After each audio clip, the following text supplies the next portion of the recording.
चक्षुरुन्मिलितं येन तस्मै श्री गुरवे नमः। नमः ॐ विष्णुपादाय श्रीगौरप्रियमूर्तये श्रीमते भक्तिवल्लभा तीर्थगोस्वामिने नमः। कृपया क्षमताम् अपराधिजनं कलुषायुतसक्तसुदीननरं सुपथे परिचालय सर्वदिनं प्रणमामि च माधवदेवपदम्।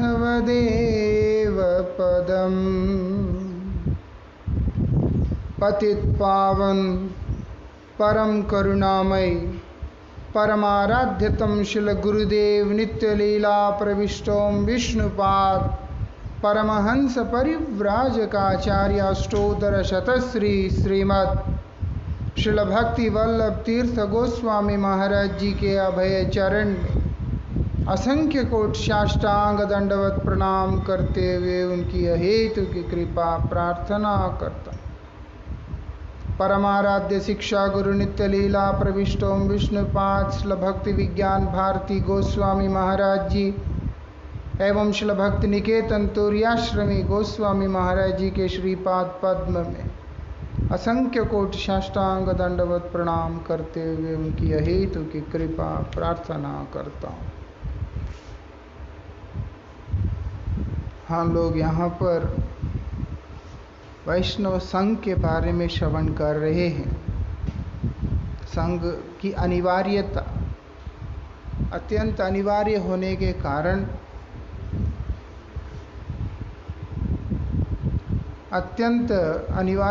के कारण उसके बिना कोई गति नबी ना होने के कारण एक साधक को बहुत सोच विचार के ही उस कार्य में प्रवृत्त होना पड़ता है।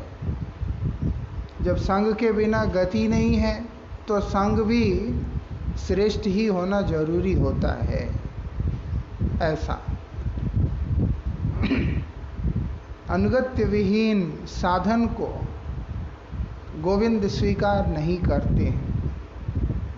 भगवान स्वयं भक्त के अधीन होकर भक्त के अनुगत चलना स्वयं पसंद करते हैं। अनुगत में चलने का मतलब है कि समर्पण और प्रेम का वो प्रतीक है। हम किसी को तभी फॉलो करते हैं जब उसका साथ में हमारा एक प्रेम का बंधन होता है, हमारा उसके प्रति समर्पण होता है, उसका श्रेष्ठता समझ में आता है, उत्कृष्टता समझ में आता है।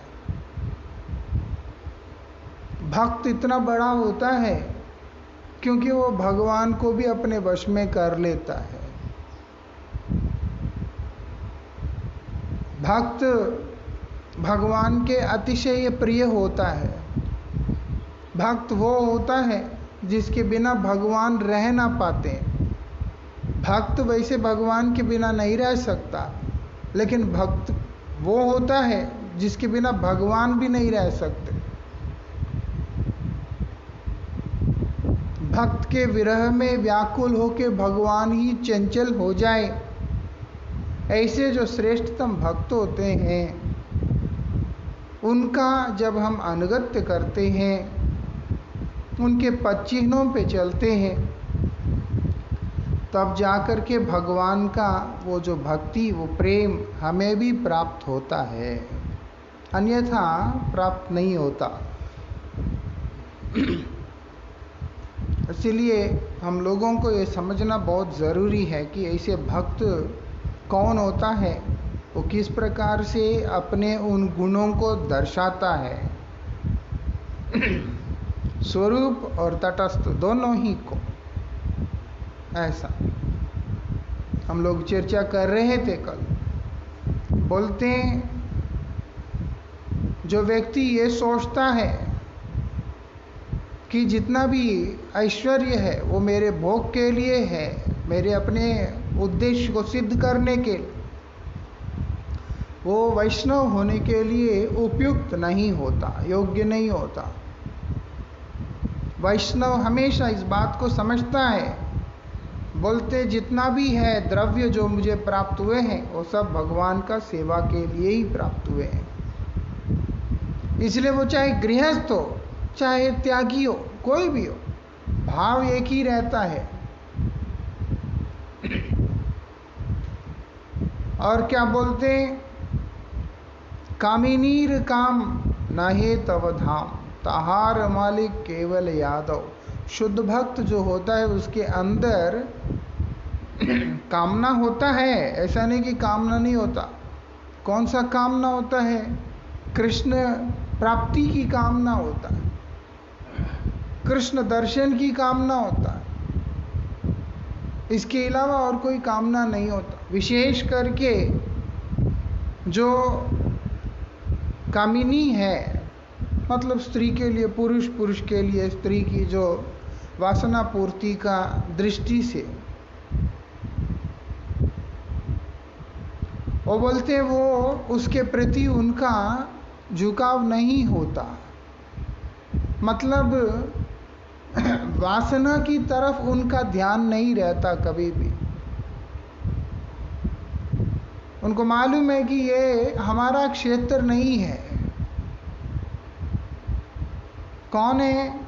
ताहर मालिक केवल यादव, भगवान भोगता है। ये जितने भी है गोविंद की परिचारिकाएं हैं, गोविंद की दासियां हैं, हमारा नहीं, हमारे लिए नहीं। इसीलिए वासनामयी बुद्धि से किसी के प्रति दर्शन ही नहीं होता है। इसलिए गोस्वामी तुलसीदास जी ने भी बोल दिया, पर स्त्री मात्र समान। बोलते दूसरी जो स्त्री है, मतलब अपने धर्मपत्नी के अतिरिक्त तो सब माता ही है। मातृवत परदारेश, स्त्री को माप के रूप में दर्शन करते, अपने भोग्या के रूप में दर्शन नहीं करते। ऐसा क्योंकि उसका जो काम है वो प्रेम हो जाता है, इसीलिए ये सारी चीजों के प्रति स्वाभाविक रूप से उसका आकर्षण नहीं रहता है। स्वाभाविक रूप से, ऐसा नहीं कि वो अंदर से उठा के फेंक दिया, वो निकल जाता है, वो रहता ही नहीं। एक भक्त जो होगा, एक वैष्णव जो होगा, वो काम का दास नहीं होगा। जो काम का दास होता है, वासना का दास होता है, विषय का दास जो होता है, वो फिर वैष्णव नहीं होता। वैष्णव दास हो सकता है, वैष्णव बनने के लिए आया हुआ एक साधक हो सकता है। जो शुद्ध वैष्णव होता है उसकी कामना एक केवल मात्र कृष्ण कामना होता है। और उसमें भी ऐसे भक्त जिसने कृष्ण को अनुभव की, उसके जीवन में किसी और वस्तु के प्रति अभिनिवेश हो ही नहीं सकता। वो चाहे कनक हो चाहे कामनी हो। लेकिन अगर है, मतलब है कि वो वैष्णवों के पच्चीनों पे चल रहा है, अपने आप को शोधन करने के पथ पे है। इसलिए यहाँ पर बता रहे हैं उसका जो स्वामी है वो कौन है? वो यादव है, वो जीव नहीं है। इसीलिए जीव कभी भी इन चीज़ों में प्रवृत्त नहीं होना चाहिए। और जो प्रवृत्त हो गया या जो उसी में है, लिप्त है, ऐसे व्यक्तियों का संग करने पर हमारा मंगल नहीं हो सकता। ऐसे व्यक्तियों का संग करने पर हमारा मंगल नहीं हो सकता कभी भी। जब हम लोग केवल मात्र उनके बाह्य आचरण को देखकर, केवल मात्र उनके विचारों को सुनकर अगर हम पहुंच जाते हैं, वो भी पर्याप्त नहीं होता। हमें समझना होगा कि इनका जीवन का उद्देश्य क्या है, ध्येय क्या है, और उस कितना उत्साह के साथ में, कितनी तत्परता के साथ में वो व्यक्ति का गमन हो रहा है, चल रहा है, और उसके परमार्थिक आचरण किस प्रकार से, वो सब समझकर तब संग करना होता है। जब ये चीजें दिखते नहीं है तो इसका मतलब हम संग नहीं करेंगे या निराश होंगे, ऐसा भी नहीं है।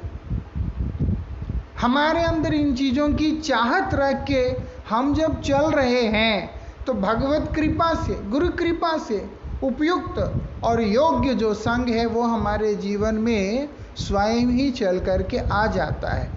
तब ये सारी चीजें हमें वहां पर मूर्तिमान रूप दिखाई देगा।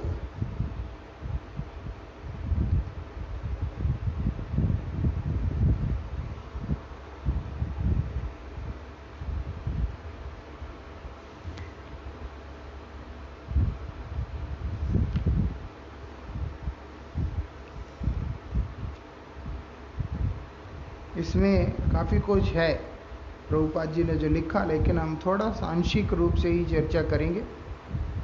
यहाँ पर बता रहे हैं, क्या बोलते हैं, कभी भी भूलना नहीं। जो शुद्ध भक्त जो होगा वो क्या करता है, भगवान का नाम को उच्च स्वर में करता है,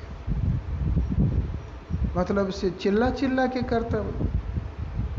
गुरु महाराज जी इस विषय में अक्सर बोलते हैं, from the core of the heart, यहां से अंदर से जो है निकाल करके उच्चारण करना होता है। भगवान का जो नाम एक शुद्ध भक्त जो उच्चारण करता है वो कैसे करता है, वो कि हृदय के अंदर से निकाल के करता है। इसलिए बोलते हैं मुख से नहीं, हृदय से बोलो। अक्सर इस बात को गुरु महाराज जी बोलते हैं न धनम, बोलते यहाँ से नहीं, यहाँ से बोलो। एक लेटर भी है गुरु जी का, उसमें गुरु जी बोल रहे हैं कि यहाँ से बोलता है, बोलते यहाँ से बोलता है, ना जन्म, यहाँ से बोलता है। तो इसीलिए बोलते हैं जो एक शुद्ध भक्त होता है, वैष्णव जो होता है, वो हृदय के अंदर से भगवान का नाम को निकाल के उच्चारण करता है, बोलता है, कीर्तन करता है। इसीलिए भगवान के नाम में वीर्य आता है। क्यों बोला भगवान ने, सताम प्रसंगान मम वीर्य संविदो, भक्तों के पास जाकर के मेरे वीर्यवती कथा को चर्चा करो। सताम प्रसंगान, अगर वो भक्त नहीं है वहां पर हरि कथा के अंदर वीर्य नहीं हो सकता। वीर्य मतलब बल, भगवान की अवस्थिति। इसी कारण से जब ऐसा भक्त भगवान का नाम उच्चारण करता है या उसका दर्शन होता है, सामने वाले व्यक्ति के मुख से भी भगवान का नाम निकल जाता है। सामने जो आता है, बोलते इसीलिए बोला वो उत्तम श्रेणी का भक्त होता है जिनका दर्शन करने मात्र से भगवान का नाम व्यक्ति के जीवा से स्वतः निकलता है। उसका कारण यही है क्योंकि कृष्ण का जो बल है वो उस भक्त के जीवा के ऊपर, उनके हृदय के अंदर विराजमान है। इसलिए जब वो भगवान का नाम निकालते हैं, वो केवल खोखला नाम नहीं होता, वो शुद्ध नाम होता है। उस नाम के अंदर भगवान का विराजमान होते हैं। इसीलिए बोल रहे हैं कि भक्त को क्या करना चाहिए कि भगवान का नाम को उच्च स्वर में करना चाहिए, हृदय के अंदर से निकाल के करना चाहिए।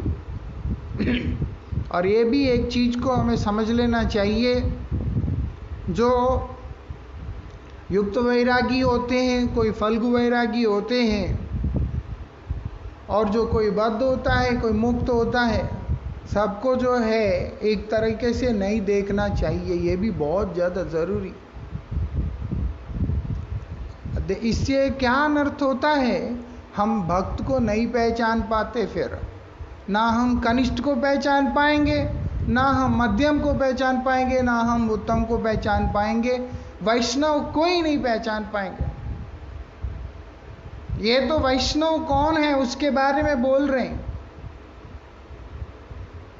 उसके बाद आगे की विचार आता है देखा जाए तो। इसलिए यहां पर क्या बोल रहे हैं, बोलते इनको एक कभी भी नहीं देखना। हमने इसके बारे में सुना पहले, फल्गु वैराग्य के बारे में। बंदर जैसा जो वैराग्य होता है, मरकट वैराग्य जो होता है, वो ठीक नहीं होता। कई ऐसे भी वैराग्य दिखाते हैं, बंदर जैसे वैराग्य दिखाते हैं, देख के लगता है कि कितना विरक्त हो गया, लेकिन अंदर अंदर से जितने भी अशेष कामनाएं जो है वो हृदय के अंदर ही बैठा हुआ है, वो शेष ही नहीं हो रहा। इसीलिए एक वैष्णव वंदना में तो आता है, बोलते हैं, क्या बोलते हैं,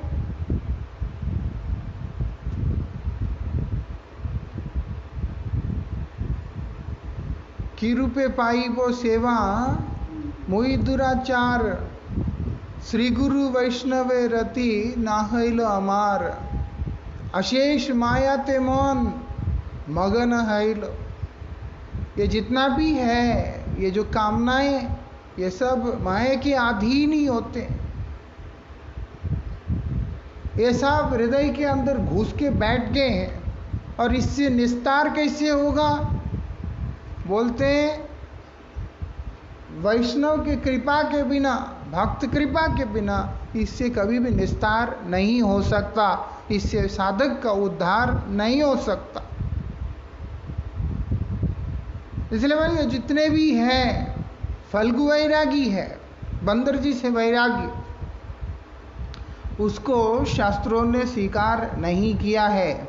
और जो वैष्णव होता है कभी भी ऐसे वैराग्य नहीं करता, बाहर से वस्तु का त्याग करके भीतर में उसको भोग करने का इच्छा वो कभी भी नहीं रहता भक्त के अंदर, ये विशेषता। इसलिए उसके अंदर द्वंद्व नहीं रहता है। वो बोलते हैं अंतर बाहिर समव्यवहार, अंदर से बाहर से एक जैसा रहेगा। अंदर वैराग्य है तो बाहर भी वैराग्य है, अंदर भोग है तो बाहर भोग है। जो भक्त होता है उसका अंदर बाहर एक जैसा होता है, इसीलिए वो परम वैरागी होता है। लेकिन कई बार युक्त वैराग्य भी करना पड़ता है परिस्थिति के अनुसार। इसीलिए बोलते हैं उनको तुम एक मत समझ लेना। भक्त का जो युक्त वैराग्य है वो पूर्ण वैराग्य है, क्योंकि युक्त वैराग्य इसीलिए है कि भगवत सेवा के लिए जो अनुकूल है उसी को ग्रहण करना। युक्त वैराग्य मतलब है कि जो सेवा के अनुकूल, भगवत प्रीति के लिए अनुकूल, प्रेम प्राप्ति के लिए अनुकूल, सेवा प्राप्ति के लिए अनुकूल जो कुछ भी है वो सब कुछ ग्रहण करना ही युक्त वैराग्य है। अगर भक्ति के लिए अनुकूल नहीं है तो कुछ भी ग्रहण नहीं करेंगे, सेवा के लिए अनुकूल नहीं तो कुछ भी ग्रहण नहीं करें। ये होता है भक्त। बोलते हैं उनको ऐसे समझना होगा हमें। क्या है तो नहीं, ये नया है ना, इसलिए थोड़ा सा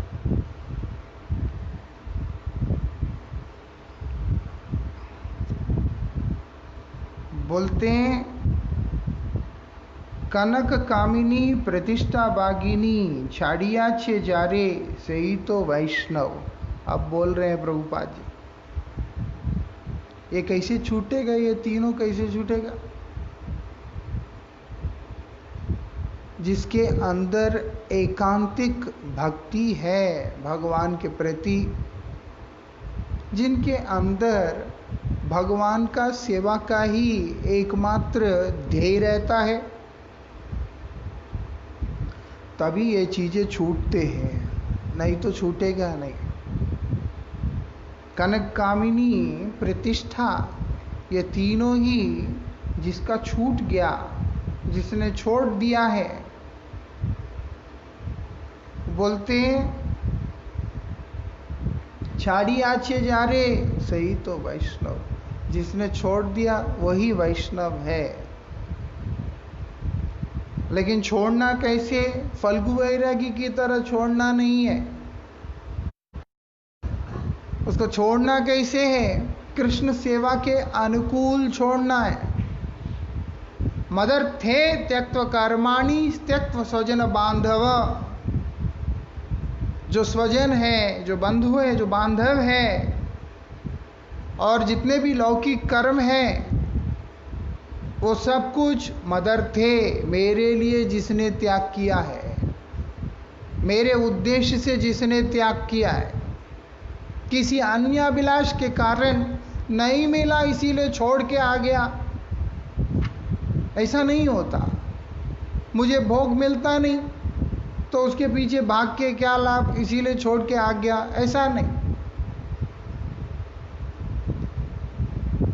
मेरे उद्देश्य से जिसने छोड़ा, बोलते हैं वो भक्त होता है, वो मुझे प्रिय होता है। सिर्फ छोड़ा नहीं, मेरे उद्देश्य से छोड़ा, और क्या करता है? मेरा अनन्य भाव से भक्ति करता है, आराधना मेरा करता है, सेवा मेरा करता है, स्मरण मेरा करता है, चिंतन मेरा करता है, सब कुछ मुझ में ही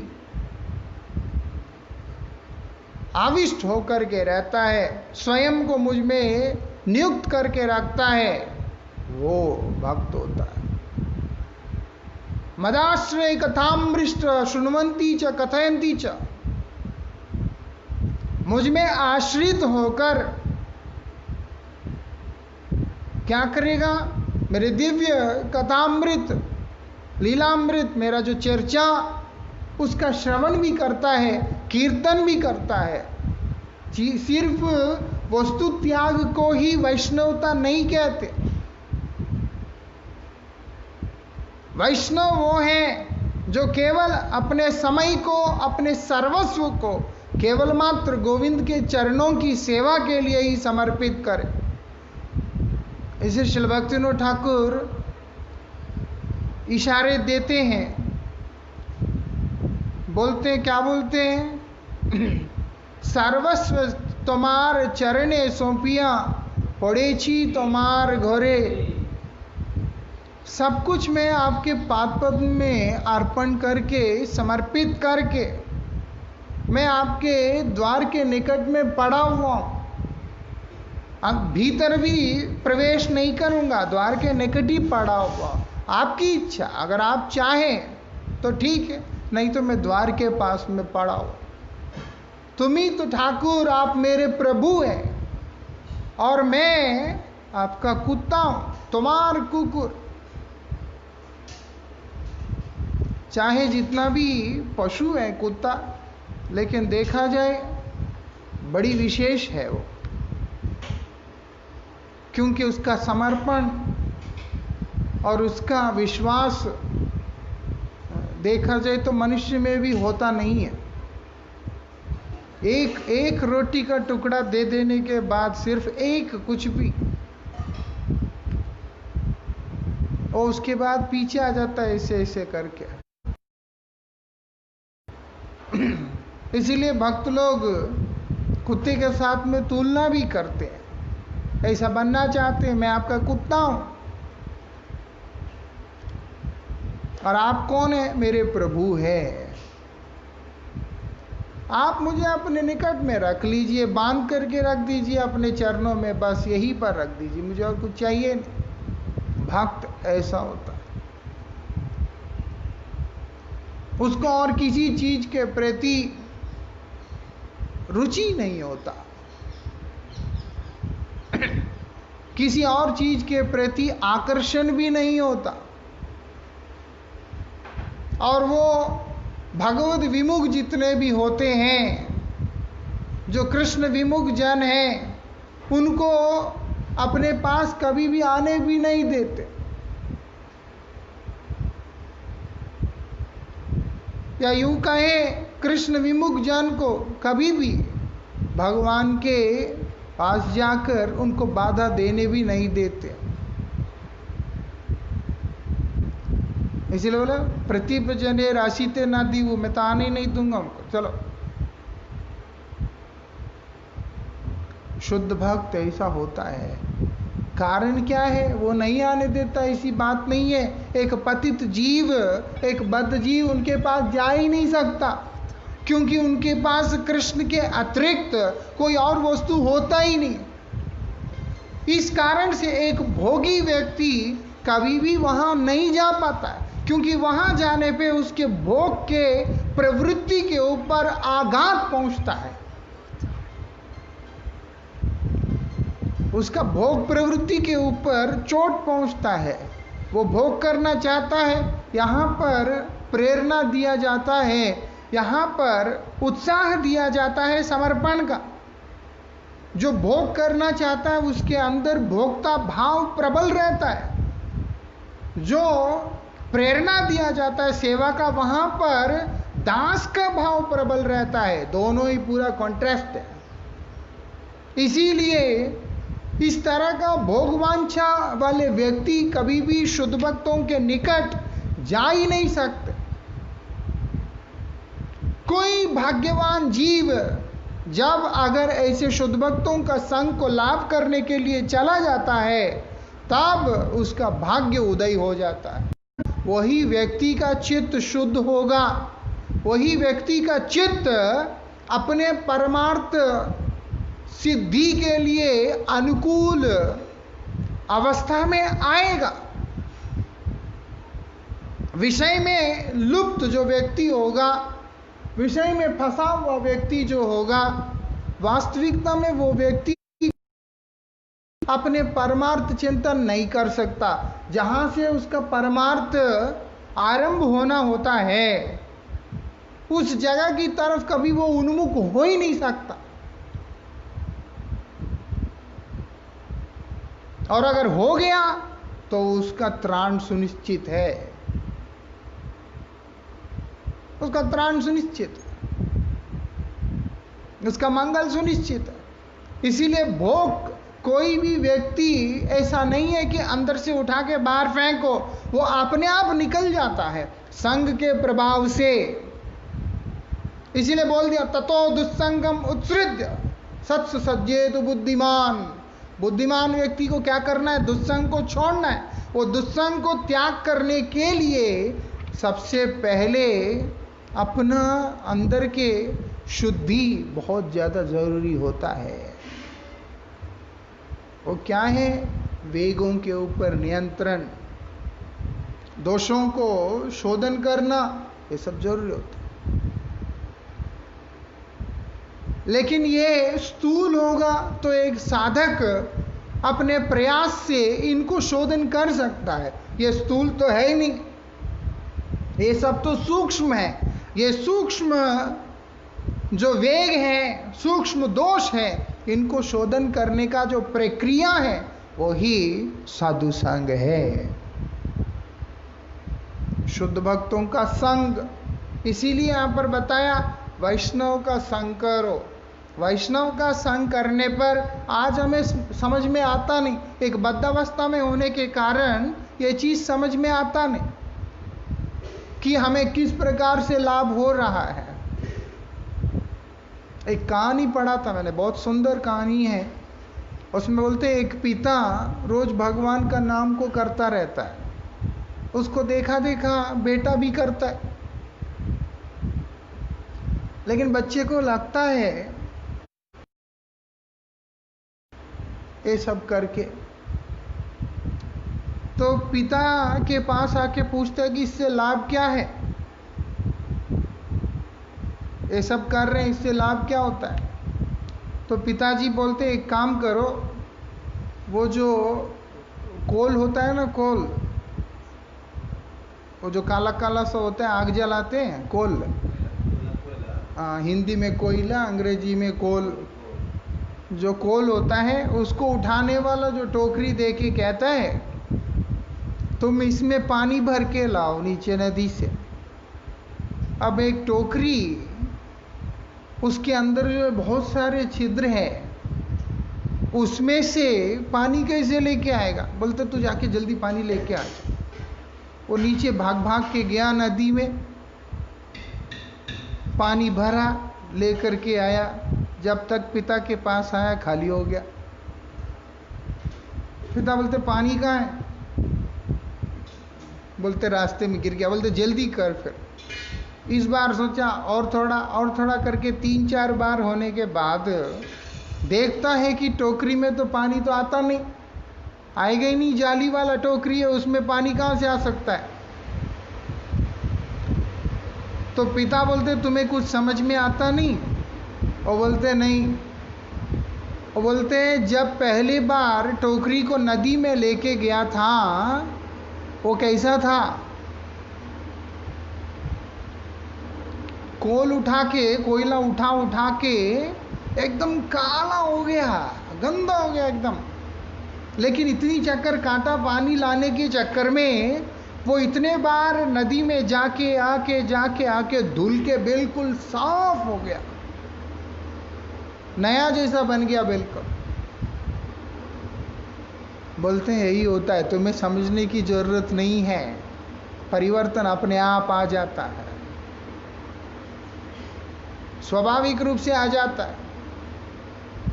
ऐसे ही शुद्ध भक्तों के वाणी को सुनकर, श्रवण करते हुए उनके निर्देश के अनुसार आचरण करने के लिए प्रयासरत रहेंगे, अपने आप जीवन में परिवर्तन आ जाता है, लाना नहीं पड़ता। पहले स्वयं को सुधारना पड़ता है, लेकिन भक्त संघ का विशेषता है कि हमें सुधारने का जरूरत नहीं, हमारा जीवन अपने आप ही सुधर जाता है। क्यों? क्योंकि नाम ही सत्संग है, वो तो साधु संघ है।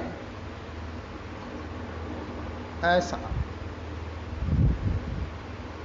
साधु संघ मतलब क्या है? जो श्रेष्ठ है, जो सत्य है, उसी का संग। जो सत्य है उसी का संग, जो तत्व है उसी का संग, जो वास्तविकता है उसी का संग, यथार्थ है उसी का संग। इसीलिए साधु संग में जो भी है वो नित्य होता है, ये विशेषता। इसीलिए बोल दिया दुस्संग वहां पे अपने आप खत्म हो जाता है।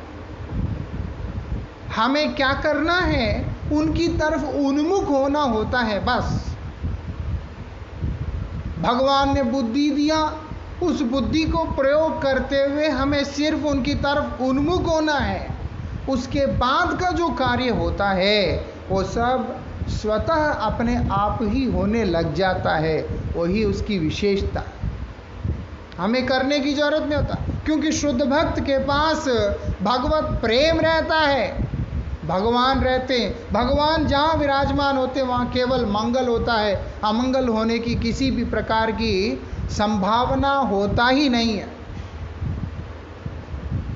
किसी भी प्रकार से वहाँ अमंगल होने की संभावना है ही नहीं। इसीलिए बताया, वो बोलते हैं ये चीजें जिसने छोड़ा, भक्त संग से, भक्त की कृपा से, भक्त के प्रभाव से व्यक्ति के जीवन से ये तीनों ही निकल के बाहर चले जाते हैं। बट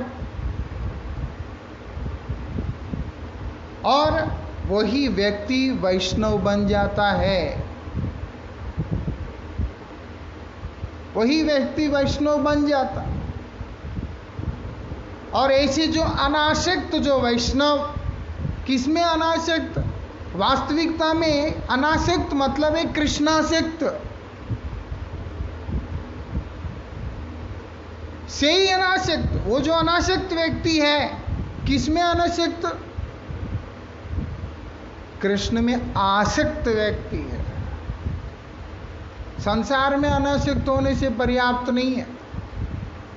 वो कौन होता है? वो भक्त संग में रहने के कारण कृष्णासक्ति होता है उसका। इसीलिए वो जो कृष्णासक्त व्यक्ति, जैसे भगवान में प्रवृत्ति स्वाभाविक रूप से जागतिक निवृत्ति है, हमें जगत से निवृत्त होने की जरूरत नहीं पड़ता। श्री कृष्ण में प्रवृत्त होने पर ही संसार से व्यक्ति स्वतः निवृत्त हो जाता।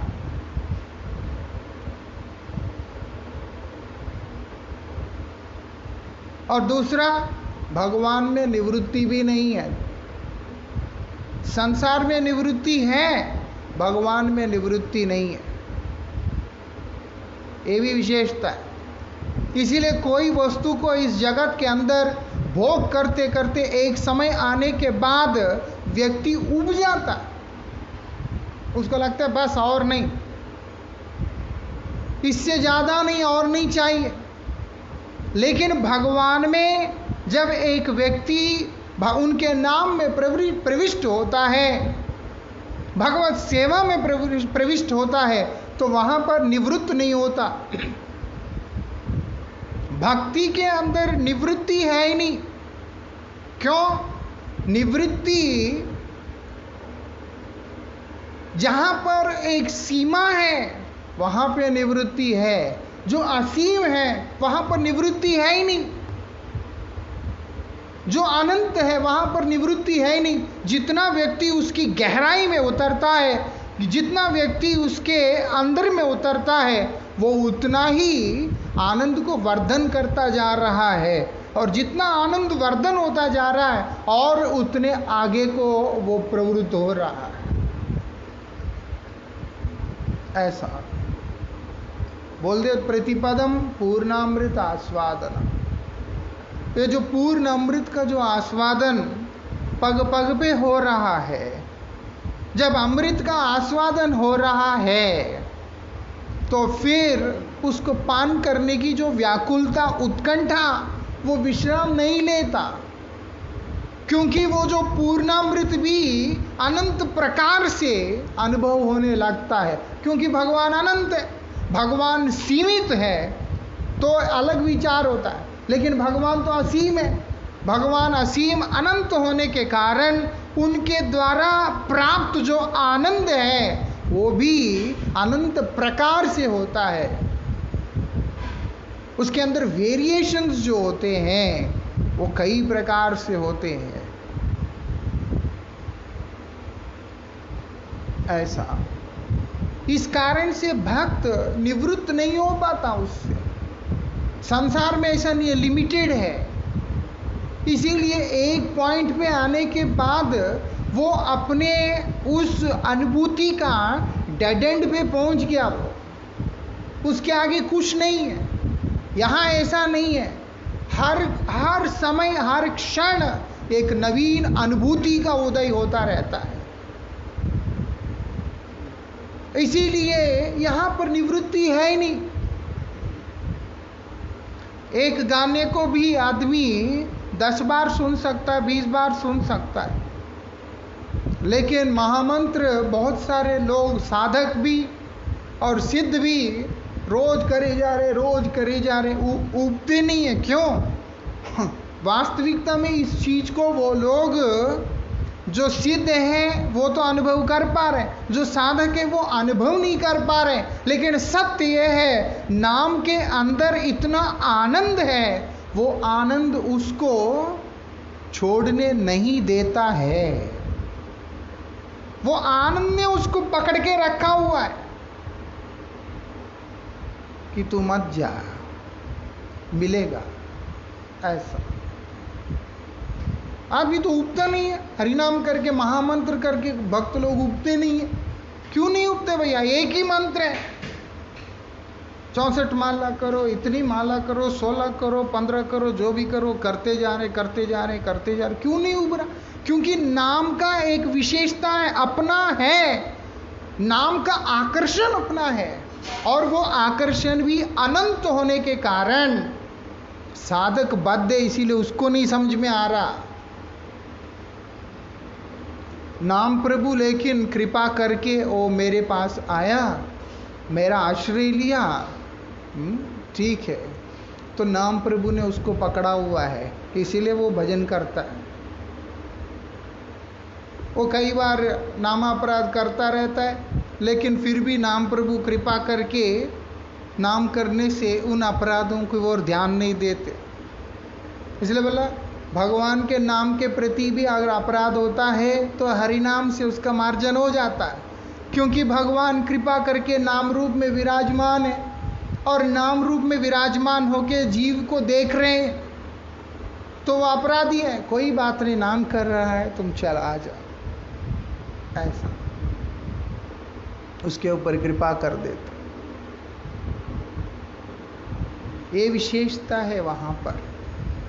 इसीलिए बोलते हैं ऐसे जो अनासक्त व्यक्ति, जो संसार से जिसकी आसक्ति नहीं, जिसका कारण है भक्त संग के कारण कृष्ण में उसका आसक्ति हो गया, वही शुद्ध भक्त है। वही व्यक्ति शुद्ध भक्त है जो श्री कृष्ण में प्रवृत्त है, कृष्ण कथा, कृष्ण कीर्तन, कृष्ण नाम में तत्पर, विभोर, परायण जो भक्त होता है, भगवान की दिव्य रूप माधुरी के अथाह समुद्र के अंदर डूबकर बाहर नहीं आना चाहता है, वो भक्त है। वो बाहर नहीं आना चाहता कि और नहीं, मुझे बाहर नहीं आना, मुझे नहीं चाहिए। क्या चाहते हो? बोलते और गहराई में जाना चाहता हूं। उनका जो चित्त है वो उस रूप माधुरी के अंदर डूब गया हुआ होता, ऐसे डूब गया, ऐसे डूब गया, वो बाहर ही नहीं निकलना चाहता। ऐसे जो प्रियतम भक्त होते हैं भगवान के, उनको ही शुद्ध भक्त कहा गया है। ऐसे ही है, शुद्ध भक्त चरण रेणु भजन अनुकूल कह दिया। अरे शुद्ध भक्तों के पाद पद्म में स्पर्श हुआ जो धूल है वो भी भजन के लिए अनुकूल है। नहीं होता तो श्रील गौर किशोर दास बाबा जी महाराज अपने ही चरण धूल को उठाकर प्रभुपाद जी को अभिषिक्त नहीं करते। नहीं होता तो नरोत्तम ठाकुर का इस प्रकार से लोकनाथ गोस्वामी कृपा नहीं करते। ऐसा। और क्या बोलते हैं, वैष्णव पदधूली, वैष्णव पद जल, वैष्णव अवशेष जो प्रसाद है वो क्या है? ये साधन का बल है। किस लिए बल है साधन का बल? क्योंकि वैष्णव गोविंद को अत्यंत प्रिय है, जो भगवान के अतिरिक्त किसी और वस्तु को जानता भी नहीं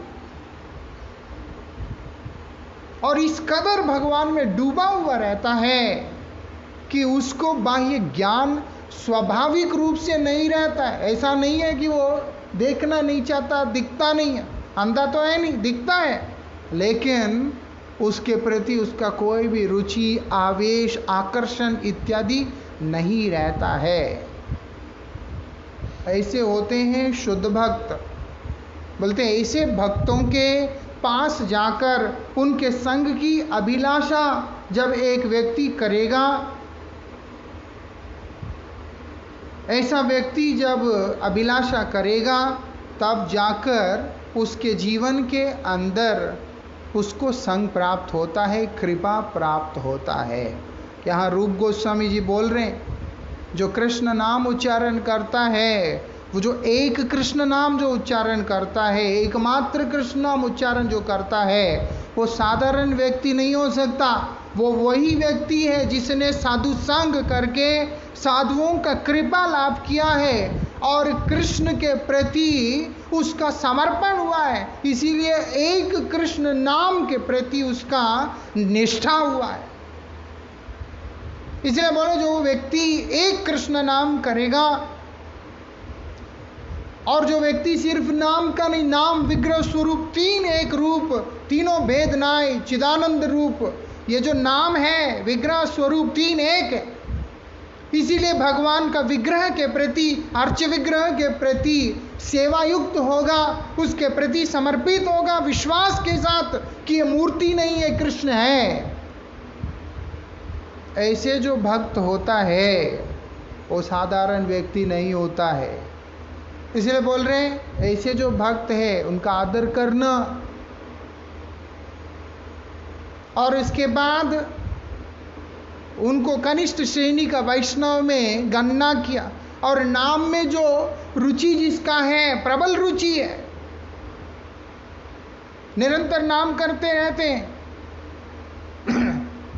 और उसके बाद भगवान और भक्त दोनों में उनका रुचि है, समर्पण है, श्रद्धा है, वो बोलते वो श्रेष्ठ है, उनको नमन करना है, प्रणाम करना है, सेवा करना है।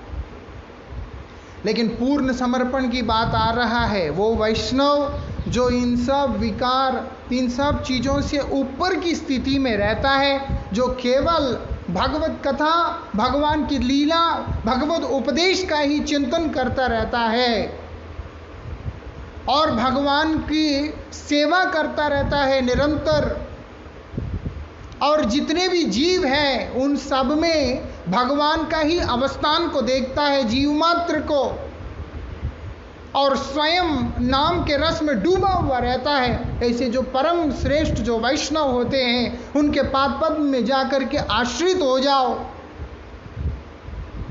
तब जाकर के तुम्हारा मंगल होगा। ऐसे रूप गोस्वामी जी उपदेश दे रहे हैं, तब जाके मंगल होगा, अन्यथा मंगल हो नहीं सकता। उनके पास जाके क्या करना होगा? प्रणिपातेन परिप्रश्नेन सेवया, तीनों ही करना होगा,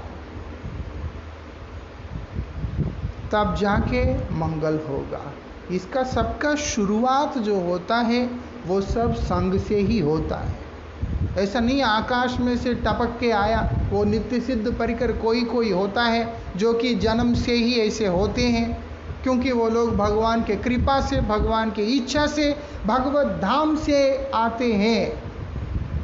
बाकी साधक जितने भी हैं उसमें कोई दोष नहीं है, वो साधक है, बद्धजीव है, उसके बाद वो साधना करते करते साधक बनता है, अनुगत्य करते करते धीरे धीरे हरिनाम का आश्रय लेकर, साधुगुरु वैष्णव का आश्रय लेकर, अपने आचरण को शुद्ध करते हुए पवित्र होकर अपने साधना का सिद्धि को लाभ करता है, और वो भी भगवत कृपा को प्राप्त करके भगवत सेवा में प्रविष्ट हो जाता है। इसीलिए ये चीज़ हमें समझना होगा। इसके आगे का जो चर्चा छठा श्लोक का वो हम लोग कल करेंगे। वांछा कल्पतरुभ्यश्च कृपा सिंधुभ्यो च पतितानां पावनेभ्यो वैष्णवेभ्यो नमो।